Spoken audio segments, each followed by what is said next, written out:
Hello and welcome to the Next Gen Racing YouTube channel for our weekend preview.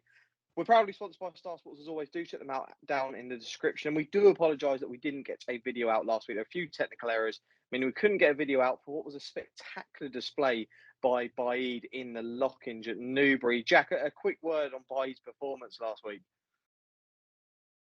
Oh, quite sensational, wasn't it? Look, we had Baid, we had Nasher as well. I mean, there was a few unbelievable performances. But look, I mean, the push-button speed we saw from Baid, as you saw some very, very good horses come off the bridle in behind. I mean, it's so exciting. Of course, we're going to have the comparison to Frankel, as we always do. And goodness me, I think so be it. I mean, the media, feel free, I think, for them to go crazy here, because we had it with Pinatubo, but I think we could quite have it with Baid here. He wasn't seen on the track till he was 3 years old, but my word, he's quite special. He really is very special, and hopefully we may get to see him on the South Downs come the end of July, Jack, for the Sussex Stakes. We can only dream. And talking about Goodwood, we are going to be previewing the card at Goodwood on Friday. We've got the Cocked Hat and the Height of Fashion Stakes. Jack and I are finally going to be back on course together. We didn't really get to spend much time on course together at Cheltenham, Jack, but I think the last time we were actually officially together on course would have been at Ascot for Sealaway. It was a long time ago, that, and from what I remember. But yeah, we're back on course on Friday, so hopefully we'll share some good content with you from Goodwood. Hopefully the weather is as we expect. Because I remember last time that we did, Jack, was it last year? The weather was absolutely horrendous. It was awful. It was terrible, wasn't it? I mean, your beer got beaten by Lone Eagle when we were on your beer. It was horrible, wasn't it? But I mean, hopefully it'll be a lot better this week.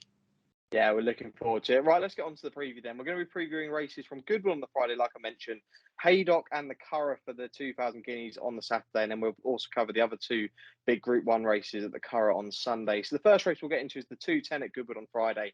It's the listed Height of Fashion Stakes for the fillies over 1.25 miles. Emotion is your current 7-4 favourite Star Sport. Sea Silk Road is 11-4. Attillion is 5-1 for the Manuzia team. Eternal Pearl 15-2, and double figures bar those. A bit of an interesting races, Jack. I don't often like to say these races don't often appeal to me. They don't often throw up really good winners, but there is every potential that this year that these two big races at Goodwood could throw up some decent winners. I mean, Emotion's a fascinating one. One of those horses where we often go, look, what's this horse beaten? But this horse was 8th to Emily Upjohn in that novice stakes at Sandown, and then went and won by as far as you like at Kempton. You've then got Sea Silk Road for the inform Haggerstein. God knows how much she could improve, because we saw Maestra on the Wednesday. That horse took a massive step forward and into group company next.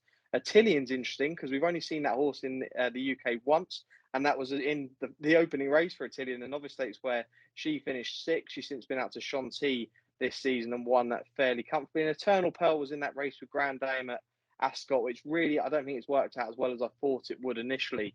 A fascinating race, Jack. Who are you going to be with? Look, I think it's a great race. First of all, it's not going to be a race that I'm going to have a bet on personally. I think probably the top two in the market are going to be far too good for everything else in the race. And I also think they have quite similar profiles. Quite disappointing on debut. Really needed the run, and then won by 16 and 5.5 lengths respectively on their next run. I think Emotion probably is better bred. Of course, she's half since, is it Morgan Le Fay, who won a Group 2 over, I think it was 1.5 miles. I think the drop back in trip won't be too much of a problem. I think Sea Silk Road with the step up in trip, again, it won't be too much of a problem at all. The only thing they're different with is one stepping up in trip and one stepping back in trip. Does Emotion have the turn of foot over 1.2 miles? We haven't really seen it so far. Does Sea Silk Road properly stay 1.25 miles around Goodwood? Should do, really, I think. But look, it's a massive toss up between the two. I'd probably just side with Sea Silk Road. More a prices thing rather than anything. You're looking at 11-4 rather than 15-8. But I think it's going to be a great battle and hopefully a good race. Okay, yeah, I mean, I agree with you in the fact that it could be between the top two in the market, and I'd actually be with Emotion here. I think the horse will take a major step forward. I think Gosden's horses are now really coming into form. He didn't start the year as well as I thought, Gosden, but his horses have really started to come in form. We look back at York last week, and had plenty of winners there. So it's not a race, like Jack say, that we're going to be heavily involved with. Jack's going to be with the second in the market, Sea Silk Road, and I'm going to be with Emotion in the Height of Fashion Stakes. Now we move on to the 3:20 at Goodwood. This is the Cocked Hat Stakes. This is a listed race for the Colts and Geldings over 1 mile 3 furlongs, and this is kind of the last Derby trial. It's not often considered a big Derby trial, but it is the last kind of Derby trial for the Colts and Geldings. And Lysander, your current 15-8 favourite Star Sports this race, a bit of a talking horse coming into this race. Aldous Huxley, that horse is 130. Natural Road is 130 as well. Lionel 5-1. Max Suds 12-1. Mr. Allen is 14 to 1 and 25 to 1 the other in here. And again, an interesting one, Jack, because Godolphin have two, one for Appleby and one for the Gosden team. Lionel is a horse who, on form, probably can't take this, but I'd imagine you're probably going to give a decent word for Lionel. But with this whole talking thing of Lysander, very easy winner at Newcastle the last day, and Haggis, obviously, like I mentioned, in very good form. What kind of angle do you have in this race? It's an interesting race. I actually say the Cocked Hat is probably one of my favourite races of the year at Goodwood. Because year after year, something comes up. We had Khalifa Sat a couple of years ago, of course, finished second in the Derby. Last year, we had Yabir and Lone Eagle. Yes, Yabir was quite disappointing in the Man O' War, but he looks kind of just quite tricky, doesn't he? He's not very straightforward at all. And of course, Lone Eagle finished second in the Irish Derby when he had to be pulled out in the Derby. So look, there's going to be something which comes out of this. Is it going to be the big talking horse in Lysander? I was listening to one of the owners of Highclere Thoroughbred Racing. They're very excited about Lysander. They said he's come on leaps and bounds from 2 to 3. Of course, came out of Newcastle and did the job in great style. He could just be very, very classy. But am I one to go on the word of an owner or a trainer? Absolutely not. I think 7 to 4. Is he worthy of 7 to 4? Probably not. Look, Aldous Huxley was very impressive on debut. Was not disgraced whatsoever against New London, who, by the way, I still think is a very, very good horse in his own right. I think. Agreed. By no means disgraced last time out, and hopefully he'll be able to bounce back to good form. Shame to see him actually get taken out of that Derby the Derby, but I think he'll probably win a Group 1 this year. I think he's a serious horse himself. Natural World, of course, beat Lionel on debut before finishing third in the Derby trial. It's an interesting race. I mean, looking at Lionel is actually going to be my selection, but even looking at Lionel, I'll go on to him in a second. Even as far as Max Sud, who beat Chimed, and they were 6 lengths clear of the rest at Windsor. I think all of them have a good chance here of being something quite promising. But look, for me with Lionel, I think he's probably going to be seen to best effect over a mile 6. He could even be one for the Ledger. Of course, I was over Bellocchio last year as the David Menwisia St. Lodger horse. Of course, I'm a huge fan of David Menwisia myself. He had to come over the top at Newbury, went third to Natural World last time out, but he hit the line in good style. Jamie Spencer's back on board. You know he's going to be delivered late at Goodwood.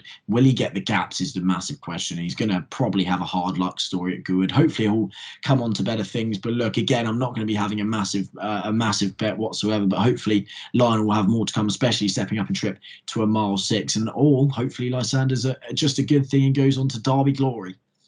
Yeah, we'd like to see a proper Derby horse come out of the Cocked Hat, and potentially Lysander is that. I quite like the Godolphin horse Natural World in here. As you mentioned, was third in the Lingfield Derby trial, and probably a horse that probably could have shown better in that race. It was a bit of an interesting run from Natural World, but you go back to that run where you said the horse beat Lionel, but also beat a horse called Ottoman Fleet, who was in second. Now, Ottoman Fleet at the weekend ran an almighty race. Actually, would have won by a lot further. I think had an awful run at Newmarket, and once getting going, this horse absolutely flew. Took a weird drift in the market off being heavily backed, but yeah, Ottoman Fleet looks a really smart type, and I think Natural World could take a big step forward. I don't think we saw that horse's true running at Lingfield. Again, it's not a race that I'm going to be heavily involved with. Jack and I'll be discussing potentially a couple of horses at the end of this preview at Goodwood on the Friday that we might be very interested in. But yeah, it'd be interesting to know your opinions on the Cocked Hat and Height of Fashion. Do leave those down in the comments. Now let's go on to the Saturday, and we'll go to Haydock for the 310, which is the Sandy Lane Stakes. This is a Group 2 for the 3-year-olds over 6 furlongs, and El Caballo is your 3-1 favourite. This horse has been well back during the week. Go Bears Go is 7-2, Noble Truth 9-2, LaSalle, who was 6th in the 2000 Guineas, that horse 11-2, Flaming Rib 8-1, and double figures bar these. Now, I'm actually a massive fan of Go Bears Go in here, Jack, because you go back and look at this horse's form. I know Hierarchy didn't run that good a race at York last week, but looking at Araz's run, who was in that race and actually travelled probably like the best in the race with Go Bears Go in there. Go Bears Go just picked up like a good thing. And I just think he shows so much speed, Go Bears Go. When he gets going, this horse rattles. And especially on this ground, I can see this horse absolutely flying home. I think he's a really big price at 7-2. I know it doesn't look a big price, but I actually think he's a fair price in here. The sale is interesting because I did say after the 2000 Guineas this horse just needs to be dropped back in trip to 6 furlongs, and they're now doing that. So it is hard. He's probably the main danger for me, but I just think Go Bears Go, in my opinion, is going to be the Commonwealth Cup winner this year. But that's my opinion only, but I've got a real good feeling about Go Bears Go. The way he ran at Ascot, I was there that day and I was watching right from the top of the stands, and the way he drew clear after being asked. Like I say, Araz was travelling a lot better than him, but Go Bears Go, when asked, quickened up so nicely. I think 7-2 is a fair price, and Russell Ryan gets a decent mount here. Jack, who are you with? You must have forgotten when you think of the Commonwealth Cup. Castle Stars going for the Commonwealth Cup. That is your winner. 12, 16 to 1 still available at the moment. But look, of course, he has that course form at Ascot. But we've seen the Commonwealth Cup trial hasn't always lived up to it. I think this 4-runner race is actually quite a good Commonwealth Cup trial. I'm a big fan of Hierarchy all the way from last year from his run at Kempton. El Kabir reminds me a lot of Dragon Symbol, heavily campaigned on the all-weather, seems to be getting better and better. Could perhaps be a group performer, but 2 to 1 seems a little bit short considering he's only rated 107. Go Bears Go, as you say. I think 7 to 2 is such a fair price. I think it's a very tricky race though, and it's not really something that I'd probably be looking at something at a single figure price. If Noble Truth or Lascelles go here, you have to kind of respect those. I think it's intriguing if they do try and drop Lascelles back in trip, because I thought, considering he didn't really get the clearest of run in the Guineas, I thought he was staying on 6th. I thought it was a great performance considering I wasn't too sure about him staying the mile. But I'd be very intrigued to see if Jer Lyons sends over the unbeaten Beauty Inspire, who's drifted in the market recently from 10 to 14 to 1. So I definitely wouldn't be having a bet until he gets declared. But I was being very impressed with his 2 runs at the Curragh. I think he's probably going to be a little bit better stepped up in trip. But last time out, he won at 2 to 1 on favourite, beating Andreas Vesalius in a Group 3. And I was very impressed. I think they raced it. They know as a 3-year-old he's going to come on leaps and bounds. I like it when they're not as heavily campaigned as a 2-year-old, and they're going to go on to better things as a 3-year-old. But look, if he's a double figure price, I don't think Jer Lyons has jocked up Colin Keane, which is a little bit of a shame. But if he does come over, I'm definitely going to be keeping an eye on him. But I'd agree, out the front of the market, I think Go Bears Go's the one to beat. Yeah, Go Bears Go definitely looks a fair price. And what I will say with regards to Joe Lyons, and I absolutely love him as a trainer. He's actually one of my favourite trainers over in Ireland. But he's got a really bad record when bringing horses to the UK, and that's a fact. I don't know the full stats, unfortunately, but yeah, would that be a slight worry, Jack, if he did bring the horse over? It's just the record in the UK. Yeah, it would be, but then again, I always think with airlines, he's a shrewd operator, and if he's sending them over here, he's sending them over here for a reason. So, albeit he doesn't have the greatest record, it would really astound me that he's sending them over for nothing except to try and get the win.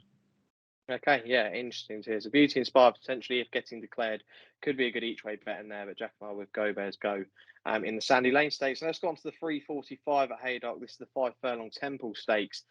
We get to see Winter Power out here at 7 to 4. Also, I probably was a bit harsher on last season, but yeah, Winter Power, she's back out. We've got Twilight Calls in here at 11 to 2. Came from the Dark, course and distance winner at 15 to 2. Cardem, a horse that Jack was on at 12 to 1 last time out. That horse is 9 to 1 in here for this race. King's Lynn's also 9 to 1. Probably going to want the ground a little bit softer, and 14 to 1 bar these. One of my better bets of the weekend comes in here, and it will be Came from the Dark. And I've been a big fan of this horse. We all know this for a little while. I tipped this horse up for the Champion Sprint at Ascot. Didn't get declared in the end. Ended up having a bit of a light campaign last season. I think there was an injury involved there. But the horse just loves it here at Haydock. Course and distance winner multiple times. And this horse's last run, you look at the form, and the horse got a 0 next to his name. But I think the horse just needed that run. I think you're going to see a much better performance this time out. I don't think the horse like Newmarket where he ran last time. I think he's just back on a course that he loves. And I just think he's far too big a price here for the Ed Walker stable. I think they think a hell of a lot of him. I think they think he could be definitely a really classy, potentially even Group 1 contender this season. And I think 15 to 2 is a really decent price. And Tom Marquand riding at the top of his game. So Came from the Dark, it'll be for myself. Who are you with, Jack? I am going to join you with Came from the Dark. Look, when Winter Power is not running at York, I always think she is the lay of the week. Look, she loves York, doesn't she? Of course, she blistered home in the Nunthorpe last year, but she's 7 to 4, Sam, and she only does her winning at York. Look, if she's too classy here and goes and proves you wrong, then fair enough. She was impressive at York on reappearance last year when winning by 3 lengths, and if she does it here, fair enough. But I think it's 7 to 4. She is definitely the lay of the week. She has to be, and I think Came from the Dark, as you say, 3 out of 5 over course and distance, doesn't have a very good record on reappearance whatsoever, so I wouldn't be worried about that Newmarket run whatsoever. Tom Marquand's on board, and I think he has an absolutely cracking chance. There's a little bit of moisture in the air, a little bit of rain forecast. I think good to soft ground at Haydock is going to be absolutely perfect. So if I'm being honest, I think 7 to 1 is a ridiculously good price. There we go. Me and you on a little double at Haydock. Go Bears Go potentially, and Came from the Dark. Let's see how that goes. But yeah, Came from the Dark. I think he's going to really outrun his odds, and we'll see a lot better than we saw last time. Now let's switch all attention over to Ireland, where that's where the big racing is really coming from. this weekend. And we'll start off with the race on the Saturday, the 3:20 at the Curragh. This is the 1 mile Tassels Irish 2000 Guineas. Group 1, obviously, for the 3-year-olds. And what a weird market this is. I understand why, though. Native Trail is 4-11. Buckaroo is 4-1. Then we've got Ivy League, big jumps 12-1. Then another big jump to Wexford Native, who's 20-1. Duke Ducessa 33s, Malek's 33s. Then we're looking at bigger, the rest of them. Now, I understand why Native Trail is favourite in here. Obviously, the horse has been unbelievable. Second in the 2000 Guineas Pancreas. That looks like it could be incredible form. But I do understand the angle of people who do fancy Buckaroo. What I'm saying is I expect Native Trail to go and win this. I do. But I wouldn't be banging this horse in trebles or anything like that at that price. I just wouldn't. I think I would be slightly worried because Buckaroo's first run of the season obviously ran behind the talked about horse this week, Pisbadile, for the Derby. A bit too far for this horse, and Pisbadile in the stories having Frankie Dettori drops up rather than Gavin Ryan. A bit of a shame. We've seen this in multiple years, but look, Frankie's the man for the big occasion. But let's go back to Buckaroo, who finished second that day. He then came out back over a mile, won in comfortable style, really easy style, beating horses who are already in here like Wexford Native. But I just think that he could be a real big danger. The horse seems to be improving. He's a 3-year-old. He's a course and distance winner. I know Native Trail's won over the course, but hasn't actually won over the distance here. It's not a major concern, but I just think it's more competitive than the market makes out. I wouldn't be surprised if Buckaroo shocked a few in here, but look, it's not a race I'll be betting on, Jack. Is that a fair angle with regards to Buckaroo? Oh, completely. I think Native Trail was far too short. Look, he was very impressive in the Guineas, finishing second there, of course, came there with an unbeaten record. But 3-1 on, I think, after he's had such a tough race in the Guineas as a first run as a 3-year-old, is a far too short a price. Look, Buckaroo, of course, he's bred to appreciate a mile 2 and a mile 4. They dropped him back in trip, and it was an absolute revelation when he beat Pisbadile. Of course, Pisbadile's probably going to be better going up in trip. But look, I mean, a Buckaroo where you're looking at 4-1 rather than 3-1 on has to probably be the bet. I'd also be intrigued to see if Atomic Jones does go here again for the Ger Lions team. I'm not too sure what price he is at the moment, but he was impressive over course and distance last year when in fact he beat Stone Age, of course, over a mile in the Champions Juvenile Stakes, then finished 4th last time out and stepped up to a mile 2 on seasonal reappearance. Just in case, he didn't really look like he was ever comfortable that day as well, but just in case he does actually fire when he comes back over this course and distance, I'd keep an eye on him. Again, not too sure if he is definitely going to run, but if Atomic Jones does run, I'd definitely keep an eye on him. But look, I think Buckaroo has to be the play over Native Trail. Won't be having a bet on Buckaroo or Native Trail, but if Atomic Jones go there, I'll probably be having a little each way play there. Okay, no, that's fair enough. But yeah, like I say, it's a race that I wouldn't be getting too heavily involved with, but potentially there, Jack might have a decent each way shout if turning up in the race. Right, let's move on to Sunday now. We've got 2 races that we're previewing here. We'll start off before getting on to the 1,000 Guineas with the 240, which is the Tassels Gold Cup, a Group 1 over just over a mile and a quarter. And Lord North is your current market leader at 7-4. State of Rest, the international kind of superstar, winning all over the show for Joseph O'Brien, 3-1. Alan Kerr is 4-1. Broome, course and distance winner, 6-1. Max Swinney is 8-1. Then we're looking at 12-1 and bigger. The rest in here. This is a really good race if they all turn up. I mean, we don't actually have full declarations at the moment, so we don't know who is officially going to be going for this. If Lord North turns up, I mean, you'd imagine on the Dubai Turf run, he's going to be tough to beat. And I know, Jack, you were a massive fan of this horse last season. State of Rest, a horse that's won out in France for this year, obviously last year's Cox Plate winner. I think that horse is going to be playing major parts in some of the big sort of mile and a quarter, maybe even mile and a half races this season. I'm a big fan of State of Rest. But I can't get away from a horse who might be considered the old boy. It seems like he's been around forever in here, but that's Broome.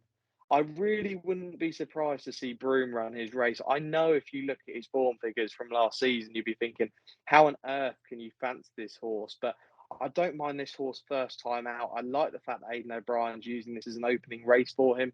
The horse just loves the Curragh.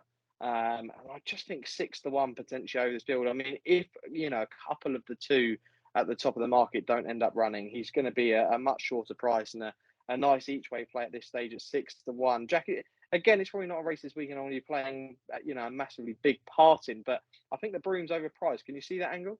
Oh yeah, 100%. I think there's some cracky entries there. Even Max Sweeney, if you look at him, of course, finished third in the Champions Stakes last year. You've got Helvic Dream, last year's winner, who's been lightly campaigned, finished just staying on fifth last time out. Of course, that was on soft to heavy ground, so he may have a little bit more to do now. Lord North, I love him, but I think he's probably just a bit too short, 7-4. Again, as we don't know declarations, I probably won't be having a big bet myself.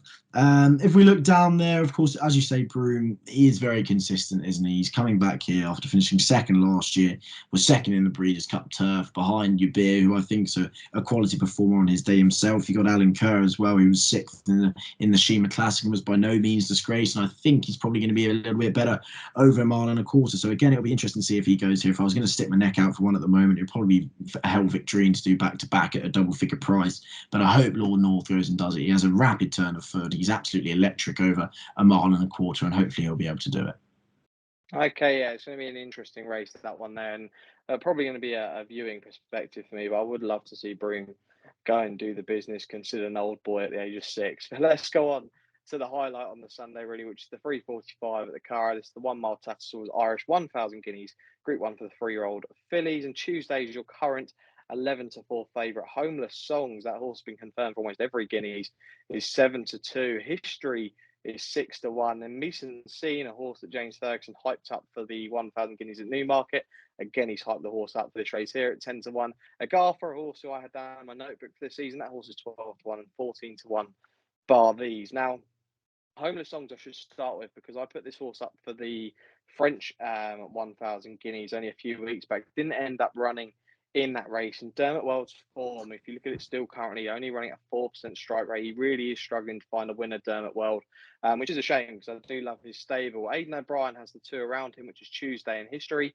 And out of the 2, I understand that Tuesday, the horse finished third in the 1,000 guineas at Newmarket, but I really like History. I mean, the form as a 2-year-old, it wasn't amazing. However, look, the horse has been fairly consistent. But this season came out and beat a horse, like I say, a horse that was in my notebook, which was Agartha for the Joseph O'Brien stable, and did it in fairly nice style. And I'm pretty sure the dam of History has a relation to Mahafa somewhere in there. And the horse is really bred for a mile. I just think that this horse will have plenty of speed. Tuesday is my idea of a potential, Oaks contender.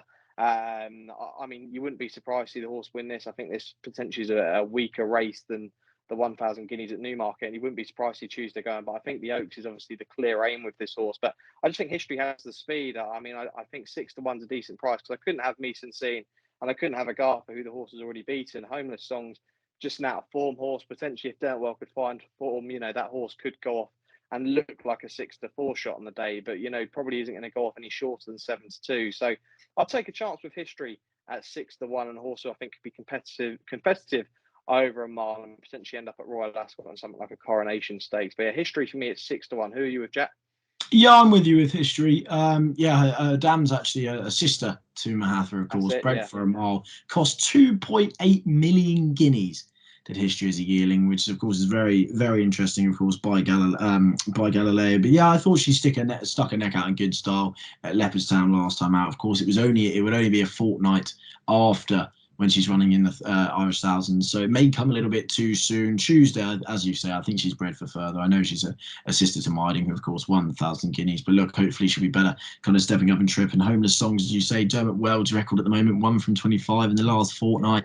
She was very impressive, beating Agartha, as History was in the 1,000 guineas trial. But then again, it's interesting. There is one though who I'm absolutely fascinated about, if she does choose to go here, and that's just the one run under her belt, and that's Hermana Estrella, who beat Quick Susie on her sole start in good style, and she looked as green as grass. Of course, Quick Susie then went on to win the Queen Mary on her next start, so I'll be very intrigued. She doesn't look like her breeding doesn't actually say she's going to stay a mile. She looks like she's probably going to be better over 6-7 furlongs. But if Hermana Estrella does go here, I'll be so intrigued to see how she does fare. If it turns into a bit of a sprint, I think she's completely the one to beat. But with just the one run under her belt, I'll be keeping a keen eye on her. But look at the front of the market, I think History looks a decent each way bet. Mano Estrella could be potentially one, yeah. It could squeak in at a big price, but Jack and I both are with history in here. It's interesting. We've actually agreed on quite a few. That's very rare. Worrying. That is worrying. Yeah, I know. It's worrying times when we both turn up at Goodwood together. And talking about Goodwood, we're probably going to talk about a couple of horses here because we're going to get into our naps and next best. But before I do so, Jack, I'll mention a couple of horses mine that I quite like at Goodwood. And look, I've got to give it a mention. And I'm not going to be napping on next best team. Don't worry about it. But it's great to see in the 4:30, and Jack, we're both going to be there to see him. We should be seeing Goshen under Tom Queally in a big handy. Well, I say a big handicap. It's not a big handicap, is it? But it's exciting to see him. It's a handicap over 2 miles. The Sussex Roof Garden Bar handicap. It's a Class 4 handicap. There is actually odds for him. He's currently a 6-4 favourite for that. Now, probably actually, even on my end, I think he's too short for that race. But it is exciting to see him. It is very exciting to see him. I can't wait to see him in the flesh. I only got to see him a few weeks ago at Gary Moore Stable, and he looked absolutely stunning. And I know he's a big horse in kind of the racing fans. Like, everyone just loves him. You've got to love him. And it's interesting to see that they're going for a flat campaign. I didn't think they would be, but they'll give it a go, and we'll have to see. I won't reveal my nap yet, although it does come from Goodwood. Jack, give a mention for a couple of horses potentially at Goodwood, but then also give you your nap and next best for the week together. So I was actually going to nap up one in the opener at Goodwood. It's a novice, and there's a lot of debutantes there. And Charlie Appleby has a notoriously good record in the race, and he has Mischief Magic going, who's a brother to Sound of Silence and Silent Bullet, who both won on debut. Charlie Appleby, I think, has a 45% strike rate with Goodwood with 2-year-olds in the last 5 years. And if you refine that to debutantes, he's 3 from 6. He's got 50% record there. He was turned over with Fall of Rome last year, but the ground turned soft. And Masakela, of course, bless him, came and picked up the pieces. But look, Mischief Magic, I think, will have a cracking chance in the opener there. Of course, Massar won the race before going on to Derby Glory the next year, but I think he'll probably be about 5-4, maybe even money, and there's not a price available at the moment, so it would be against what I believe in for me to nap him up. But goodness me, hopefully he does go in the first. The next best is going to be Came From the Dark in the Temple Stakes. I think 7-1, 15-2 is an absolutely cracking price. He loves the course. I love Ed Walker, and hopefully he'll be able to go close. I think he's a cracking each way bet. And the nap's going to come at Goodwood on the Friday. It's Frankie Dettori and John Gosden teaming up with Spin Around in the 135. He was last round the bend at Wolverhampton, absolutely shot round the outside, slingshot round the outside to finish third that day. He was staying on. I mean, if you watch the race back, I mean, goodness me, how he hasn't won, I'll never know. But he was by far, second that day, but he was by far the best horse in the race. He's only up £2 for that. I think there's plenty more to come. And I think 7-2 is a cracking price with Frankie Dettori on board. So hopefully he'll be able to get the job done off top weight. There we go, one for Frankie. And my next best as well will be Came From the Dark as an each way play in the Temple Stakes at Haydock. I think he's got a right old chance. And my nap comes from Goodwood on the Friday as well. And Jack was thinking that I was going to put Goshen up at the start of this preview, and it's not going to be. It actually comes in the 3:55 at Goodwood. It's over 1.25 miles, and this is a fillies novice stakes. And I really like a horse called Crystal Estrella in here for Sir Michael Stout, ridden by William Buick. Now, there's no price available, and there's every chance this horse could go off very short in here. Now, this horse is a 2-year-old, again, another horse who didn't show too much. However, this horse has then come out and finished 4th behind Emily Upjohn at Sandown. Now, what I will be looking for is obviously earlier on in the card, we're going to have Emotion running, who could frank the form of Emily Upjohn. And that will only give me even more of a reason to, find Crystal Estrella a decent bet. We don't know what price it'll be. Look, it's for a team. Sir Michael Stout had Desert Crown at York last week. William Buick's in flying form as always. And yeah, I don't know. It might be a short price, but that is going to be my nap at Goodwood. Hopefully, Jack and I could be in for a good time at Goodwood, as long as the weather's all right, which it's scheduled to be. We should have a really good day. And like I say, we'll have loads of pictures up and stuff on our Twitter that you guys can see. And hopefully some winning pictures as well. We've seen plenty of the cowboy hat, Jack. That's not going to be turning up at Goodwood, is it?